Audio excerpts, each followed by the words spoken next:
Sabe aquela pergunta, qual é o limite do perdão?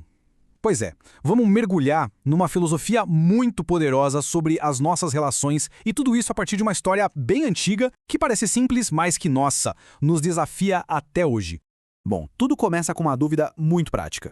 Uma pergunta que, de um jeito ou de outro, todo mundo já se fez. Uma questão bem humana sobre misericórdia e até onde ela deve ir. Será que tem um limite?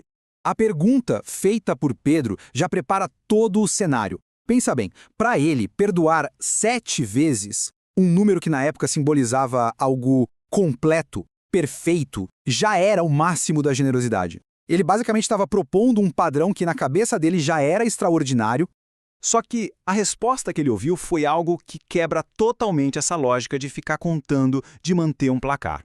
E para explicar essa ideia, veio uma história que ilustra um princípio muito, mas muito mais profundo. E é aí que entra a parábola. Uma história de contrastes. E que contrastes! Eles são tão extremos que a ideia é justamente essa: chocar um pouco a gente e fazer a gente pensar. A história é bem direta. Um rei resolve acertar as contas. Um dos seus servos devia uma fortuna, algo simplesmente impagável. O homem, claro, implora por misericórdia. E aí vem o inesperado.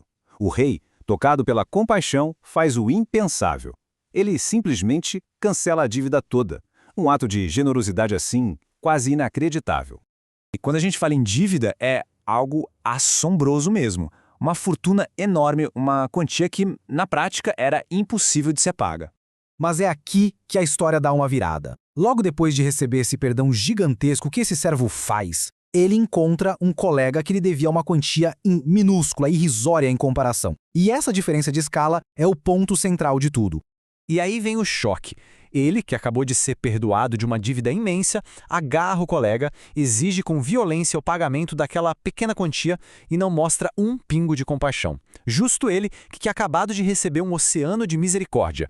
Bom, quando o rei fica sabendo disso, a reação é imediata. A ira dele é total e ele volta atrás no perdão. E com essa atitude, ele deixa bem clara qual é a moral da história. Então, o que significa esse tal de 70 vezes 7? A gente já começa a entender que não é para pegar a calculadora, né? O negócio é uma mudança total de mentalidade. Fica bem claro que não se trata de uma meta, de uma cota. O número é simbólico, ele representa uma capacidade infinita de ter misericórdia. É sobre enxergar o perdão não como um cálculo, mas como um ato de amor, sabe? Um jeito de dar aos outros uma nova chance de acertar. E essa frase do Papa Francisco ilustra essa ideia de um jeito brilhante, a ideia de uma fonte de misericórdia que nunca se esgota, que está sempre ali, disponível. Mas a parábola não fala só de perdão. Ela também traz um aviso bem poderoso sobre o que acontece quando a gente escolhe não perdoar. A história cria uma conexão direta, muito poderosa. A capacidade de receber perdão está totalmente amarrada à disposição de oferecer perdão. Uma coisa não existe sem a outra. A mensagem aqui é que guardar rancor não pune só o outro. Na verdade, é como construir uma prisão ao nosso redor e se trancar por dentro. Já o perdão, liberar o perdão não é só um presente para outra pessoa, é o ato que nos liberta dessa mesma prisão. E a lição final vai além do simples ato de perdoar. Ela propõe um jeito mais profundo, mais completo de viver.